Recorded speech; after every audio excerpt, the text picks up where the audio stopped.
Break के बाद एक बार फिर आप सभी का बहुत स्वागत है। साल का आखिरी चंद्र ग्रहण शुरू हो चुका है देश के हालांकि हमारे देश में 4:30 के बाद ये दिखना शुरू होगा, लेकिन दुनिया के अलग अलग देशों में इसकी शुरुआत हो चुकी है। कुछ जगहों से तस्वीरें आनी भी शुरू हो गई हैं। ये जो तस्वीर इस वक्त आप देख रहे हैं ये चंद्र ग्रहण की तस्वीर है। तो अब आचार्य जी से जान लेते हैं कि इस तस्वीर के मायने क्या है। ये तस्वीर आचार्य जी, जैसे कि हम बात करें कि आज अद्भुत तस्वीर, क्योंकि ऐसा कम मौका आता है जब हम सूर्य और चंद्रमा को एक साथ देखें। हाँ बिल्कुल, इस तस्वीर का मतलब ये है कि देखो चंद्रमा की अपना कोई प्रकाश नहीं है। अच्छा, दूसरी एक बात, ये तो सब जानते हैं, आपको एक बात शायद ये बात बड़ी कम उसमें लाइट में आती है कि चंद्रमा का एक हिस्सा ही पृथ्वी की तरफ हमेशा रहता है। चंद्रमा का दूसरा हिस्सा पृथ्वी के सामने नहीं आता। सिर्फ एक ही पार्ट चंद्रमा का हमेशा पृथ्वी की तरफ रहता है। तो अब उसमें बहुत से, अब तो तमाम दंत कथाएं भी जुड़ने लगी हैं कि उस पार्ट में एलियंस रहते हैं और ये फलाना है धमाका है, उनको छोड़ो। अभी चंद्रमा चूंकि सूर्य से प्रकाशित है और सूर्य और चंद्रमा के बीच पृथ्वी आ गई है, आ रही है रफ्ता रफ्ता, धीरे धीरे पृथ्वी अपनी चाल से चलती हुई इसके सूर्य से प्रकाश को चंद्रमा तक पहुंचने में बाधा पहुंचा रही है, उसके प्रकाश को रोक रही है। और जो जो ये प्रकाश रुकेगा क्यों, तो देखो ऊपर का हिस्सा काला लग रहा है, लगता है आकाश में विलीन हो गया जी। है ही नहीं, इट डज नॉट एग्जिस्ट। सो ख माने आकाश ने इसे ग्रास बना लिया, खग ग्रास हो गया। तो ये जो तस्वीर आपको दिख रही है इसका ये अर्थ है।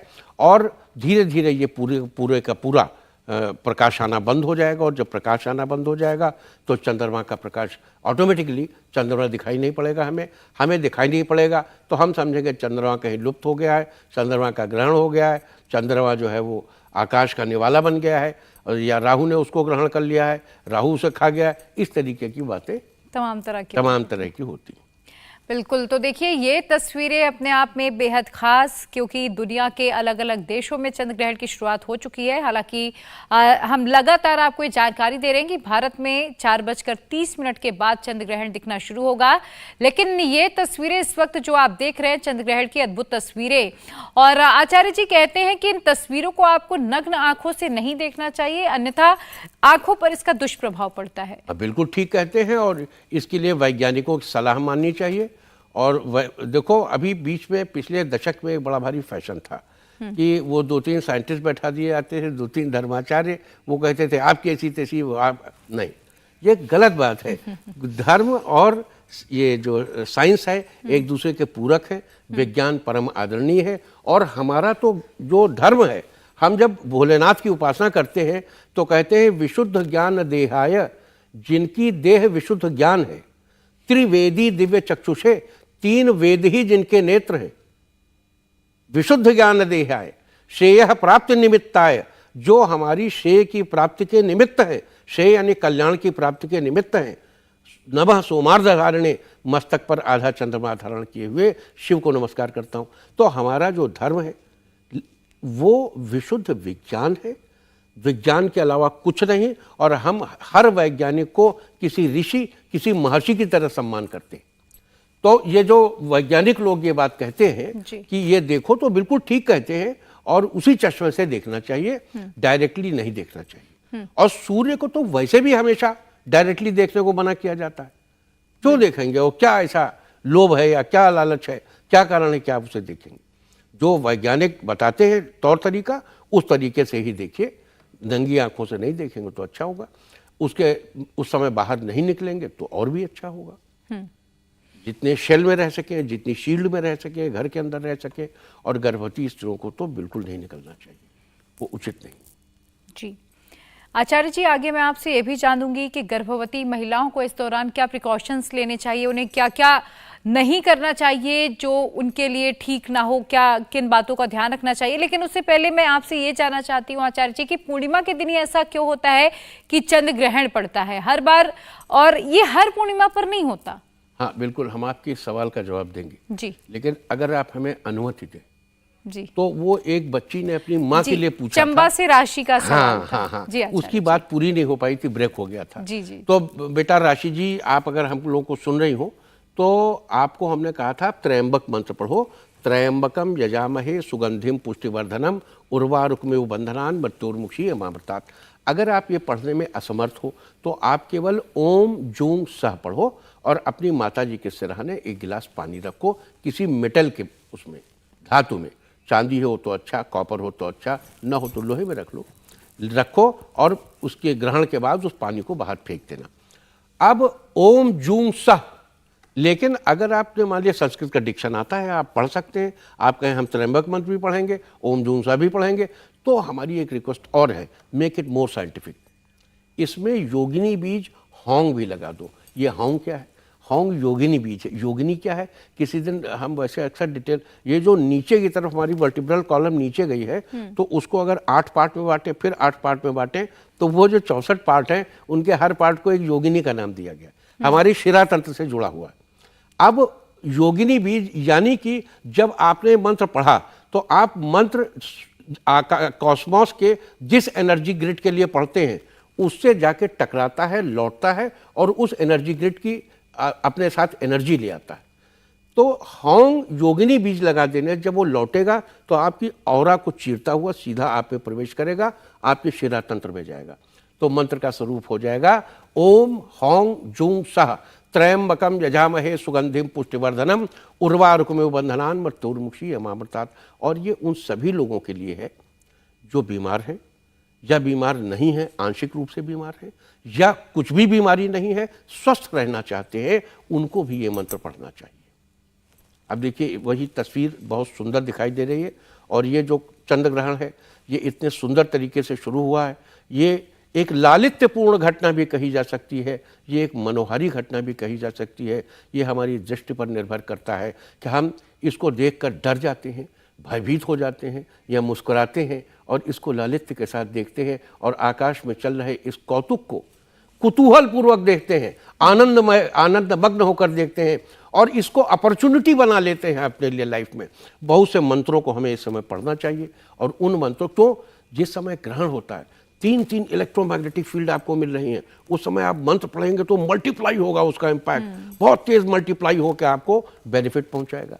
तो हमें इस चंद्र ग्रहण का ये जो तस्वीर दिख रही है, इसको अपने लिए एक सुनहरे अवसर के तौर पर लेना चाहिए, एक सुंदर अवसर के तौर पर। और अब हम आते हैं आपके उस सवाल पर। जी आचार्य जी, वो पूर्णिमा के दिन ही क्यों होता? जी, और हर पूर्णिमा पे क्यों नहीं होता? हाँ, देखो क्या है कि हर पूर्णिमा के दिन चंद्र ग्रहण न लगने की वजह यह है कि पृथ्वी की कक्षा पर चंद्रमा की कक्षा करीब 5 डिग्री झुकी हुई है। इस झुकाव के कारण हर बार चंद्रमा पृथ्वी की छाया में प्रवेश नहीं करता, कई बार पृथ्वी के ऊपर या नीचे से निकल जाता है। इस कारण हर पूर्णिमा पर यह चंद्र ग्रहण नहीं लगता, ये बात समझ लेनी चाहिए। लेकिन जब भी चंद्रमा पृथ्वी की छाया में प्रवेश करता है तो वो पूर्णिमा का दिन ही होता है।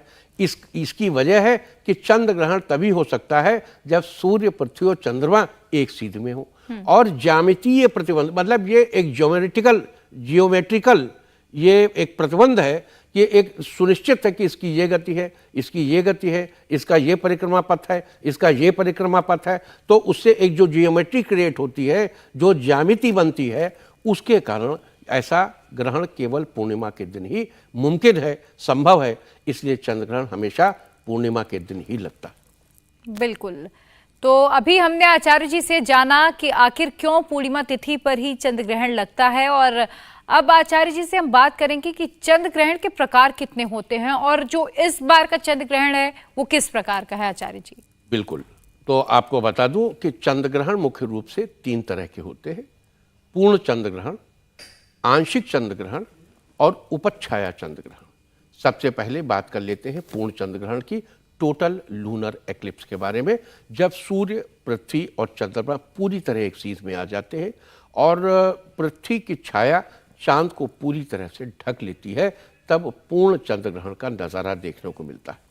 इस दौरान चंद्रमा पूरी तरह से एकदम लाल दिखाई देता है, जिसे सुपर ब्लड मून भी कहते हैं।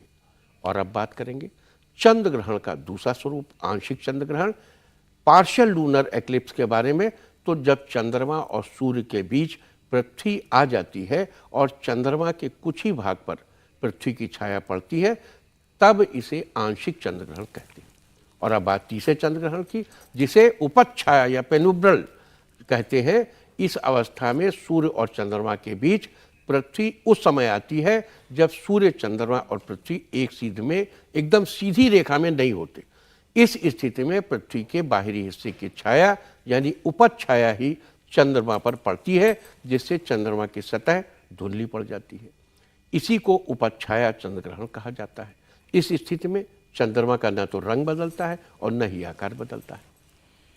जी, तो आचार्य जी, हमने चर्चा कर ली चंद्र ग्रहण के तीनों प्रकारों के बारे में, लेकिन मैं आपसे जानना चाह रही थी कि इस बार जो चंद्र ग्रहण पड़ रहा है वो कौन सा चंद्र ग्रहण है? हाँ, बिल्कुल बिल्कुल, और बल्कि एक दो चीजें इसमें रह भी गई जी, तो वो भी बता देता हूँ। जी। देखो, सूर्य ग्रहण के दिन हम चिल्ला रहे थे कि आज ग्रस्तास्त है, ग्रस्तास्त है, ग्रस्तास्त सूर्य ग्रहण है। ग्रस्तास्त क्या है? उस दिन आपने पूछा भी था। आज ग्रस्तोदित है। आज का जो चंद्र ग्रहण है वो ग्रस्तोदित है। अगर ग्रहण पड़ते पड़ते वो प्लेनेट अस्त हो जाए तो ग्रस्तास्त है। ग्रस्त भी है, अस्त भी हो गया। सनसेट हो गया था ना उस दिन, याद है? ग्रहण पड़ते पड़ते ही सनसेट हो गया था। आज ग्रहण पड़ते पड़ते ही चंद्रमा उदित हो रहा है हमारे लिए। अब चंद्रमा उधर कहीं उदित हो चुका है, लेकिन हमारे लिए जब उदित होगा उस समय वो ग्रहण में ही होगा। जब हमारे लिए आएगा भारत भूमि पर, तो उस समय वो ग्रहण की अवस्था में होगा, तो उसको ग्रस्तोदित कहते हैं। और एक क्या चीज आपने और पूछी थी जो कि इस बार कौन सा? हाँ, खग्रास, जी, पूरा पूरा कंप्लीट। हाँ। खग्रास माने आकाश ने जब ग्रास बना लिया, पूरी तरह ग्रस लिया, जब कंप्लीट वो है हमारे आज बहुत ही अच्छा संपूर्ण वाला चंद्र ग्रहण। तो आचार्य जी, हमने बचपन से सुना है, कई धार्मिक मान्यताएं हैं ग्रहण के पीछे, कई कथा, कई कहानियां जुड़ी हुई हैं, तो मैं आपसे वो भी जानना चाहूंगी। बिल्कुल, आपको धार्मिक मान्यताएं जो है उनमें पुराणों के अनुसार समुद्र मंथन के दौरान निकले हुए अमृत कलश से देवताओं में अमृत बांटने के लिए भगवान विष्णु ने मोहिनी का रूप धारण किया। जिस समय मोहिनी रूप भगवान विष्णु देवताओं को अमृत बांट रहे थे, एक असुर जिसका नाम था स्वर भानु, वो देवता का रूप धारण करके देवताओं की पंक्ति में आकर सूर्य और चंद्रमा के बीच बैठ गया। जैसे ही मोहिनी ने इस राक्षस को अमृत पिलाया दिया, सूर्य और चंद्रमा ने असुर को पहचान लिया और बताया, और मोहिनी को इसे अमृत पिलाने से रोकने की कोशिश की। लेकिन तब तक वो असुर अमृत का पान कर चुका था, अमर हो चुका था और अमृत गले तक पहुंच चुका था। भगवान विष्णु ने अपने सुदर्शन चक्र से उस राक्षस की गर्दन काट दी, लेकिन अमृत पीने के कारण गला कटने के बाद भी वो असुर नहीं मरा। उसका सिर और धड़ अलग हो गया और फिर भी वो जीवित है। इसी सिर को राहु और धड़ को केतु कहा जाता है, ऐसी पौराणिक कथा है। कहते हैं कि सूर्य और चंद्रमा के कारण ही भगवान विष्णु ने इस राक्षस का सिर धड़ से अलग कर दिया था। अतः इसे जब जब मौका मिलता है तो राहु और केतु के रूप में ये राक्षस सूर्य और चंद्रमा को ग्रहण लगा देते हैं, उनसे बदला लेते हैं, ऐसा माना जाता है। तो ये थी चंद्र ग्रहण की धार्मिक कथा अनुसार चर्चा।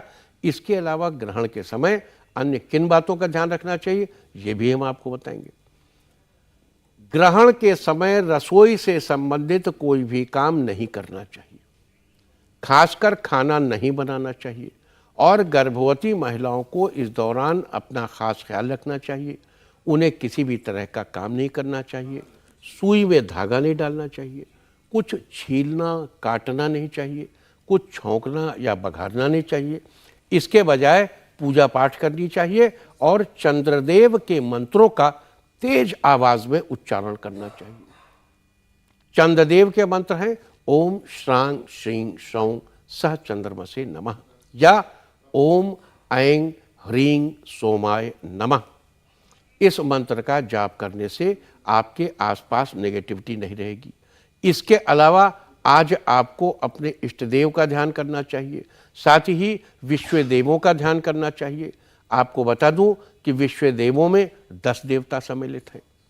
इनमें कौन कौन है? इंद्र हैं, अग्नि हैं, सोम हैं, त्वष्टा हैं, रुद्र हैं, पूखन हैं, विष्णु हैं, अश्विनी हैं, मित्रावरुण हैं और अंगिरस है। आज इन सब का के मंत्रों के साथ ही इस प्रकार ध्यान करना चाहिए। ओम इंद्राय नमः, ओम अग्नये नमः, ओम सोमाय नमः, ओम त्वष्ट्राय नमः, ओम रुद्राय नमः, ओम पूखनाय नमः, ओम विष्णवे नमः, ओम अश्विनीयै नमः, ओम मित्रावरुणाय नमः, ओम अंगीरसाय नमः।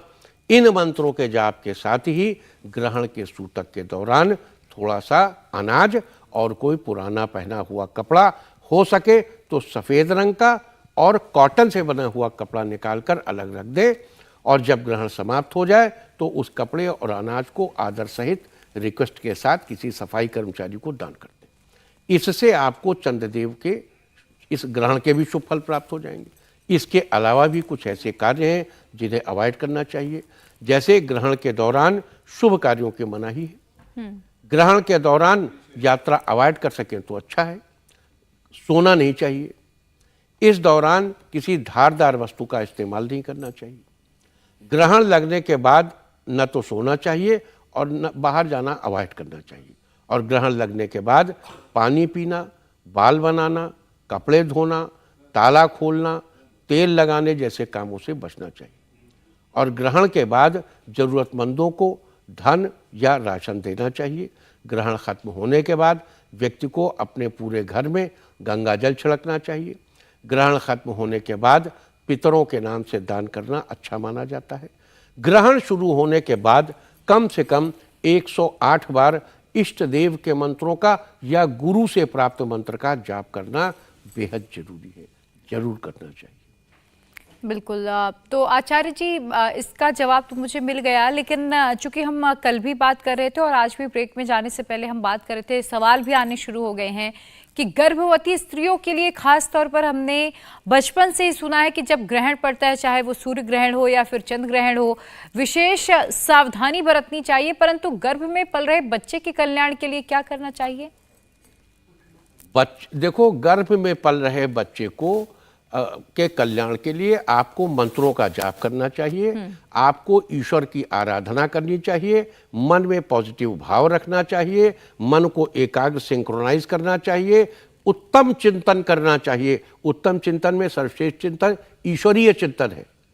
और आप इसको और अपॉर्चुनिटी के तौर पे अगर लेना चाहते हैं तो अगर आप अपने बच्चे को क्या बनाना चाहते हैं, फॉर एग्जाम्पल बच्चे को अगर आप एडमिनिस्ट्रेटिव ऑफिसर बनाना चाहते हैं, आप आईएएस बनाना चाहते हैं, पीसीएस बनाना चाहते हैं, तो आपको तदनुकूल ग्रह, उसके लिए जो फेवरेबल ग्रह है उसके मंत्र पढ़ने चाहिए ताकि बच्चे में उन मंत्रों का विशेष प्रभाव आ जाए।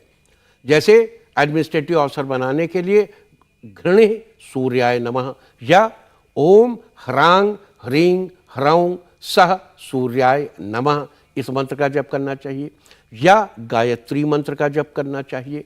सूर्य से संबंधित मंत्रों का जप करना सूर्य से संबंधित एलिमेंट को बढ़ाना चाहिए, क्योंकि जो भी जप आप ग्रहण के दौरान करते हैं वो करोड़ों गुना इफेक्ट आपको देता है और पॉजिटिविटी को इंक्रीज करता है, पॉजिटिविटी को बढ़ा देता है।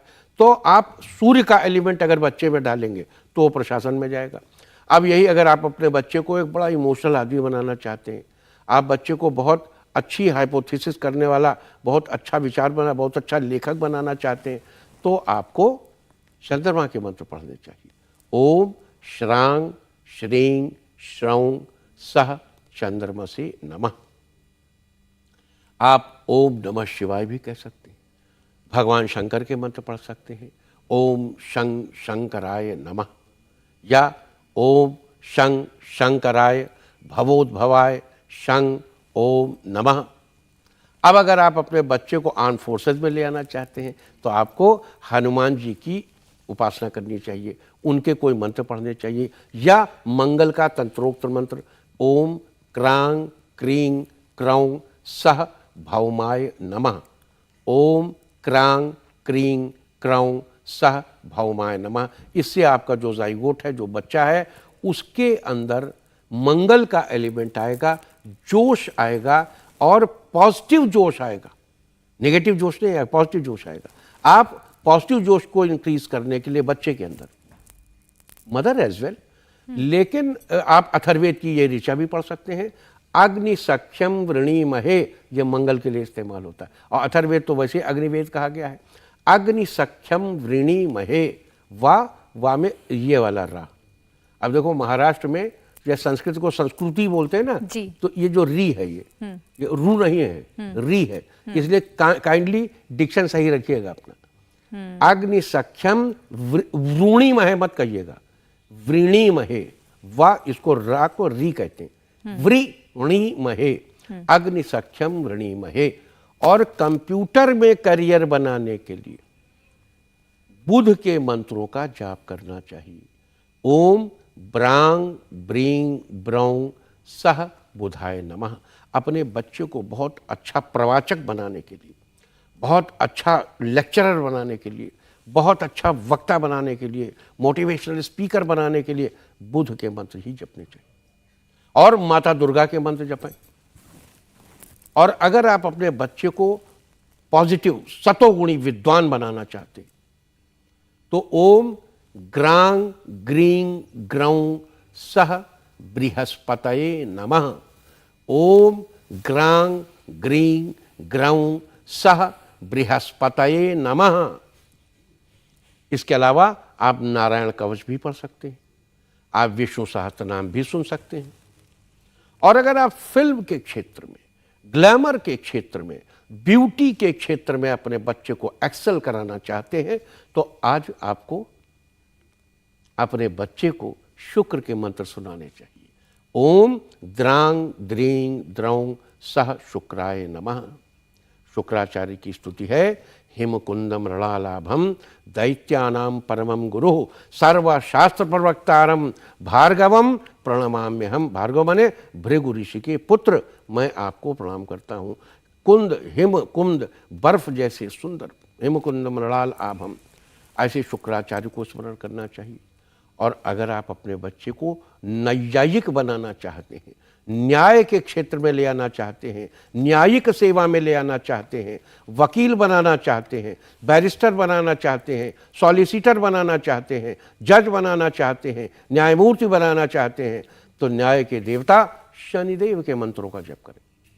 ओम प्रांग प्रीं प्रौं सह शनैश्चराय नमः। ओम प्रांग प्रीं प्रौं सह शनैश्चराय नमः। इसके अलावा आप ओम शंयो देवी रभिष्ट आपो भवन्तु पीतये शं योरभि स्रवन्तु नः। ओम शं यो देवी रभिष्ट आपो भवन्तु पीतये शं योरभि स्रवन्तु नः। इसको भी पढ़ सकते हैं। अपने बच्चे को ज्ञान का भंडार देने के लिए टेलीकम्युनिकेशन के क्षेत्र में, संचार के क्षेत्र में बच्चे को एक्सेल कराने के लिए और सूचना संवाद पर बच्चे का कमांड बनाना चाहते हैं तो उसको राहु के मंत्र सुनाइए। ओम भ्रांग भ्रीं भ्रौं सह राहवे नमः। ओम भ्रांग भ्रीं भ्रौं सह राहवे नमः। या माता छिन्नमस्ता के मंत्र का जप भी कर सकते हैं। छिन्नमस्ता का मंत्र आपको मिल जाएगा। अगर आप अपने बच्चे को धर्म की ध्वजा बनाना चाहते हैं, अत्यंत धार्मिक व्यक्ति बनाना चाहते हैं, कोई बड़ा धर्माचार्य बनाना चाहते हैं, बहुत उत्तम वैज्ञानिक बनाना चाहते हैं, श्रेष्ठ रिसर्चर बनाना चाहते हैं, तो आप केतु के मंत्रों का जप करिए। ओम श्रांग श्रीं श्रौं सह केतवे नमः। ओम श्रांग श्रीं श्रौं सह केतवे नमः। आप गणेश जी के मंत्र भी पढ़ सकते हैं। ओम गंग गणपतये नमः। अगर आप गणेश की कृपा से बच्चे को मेधा दिलाना चाहते हैं तो मेधोल्काय स्वाहा। इंडिया टीवी हर वक्त हर जगह डाउनलोड करने के लिए सर्च करें India TV news Google play store या ऐप स्टोर पर।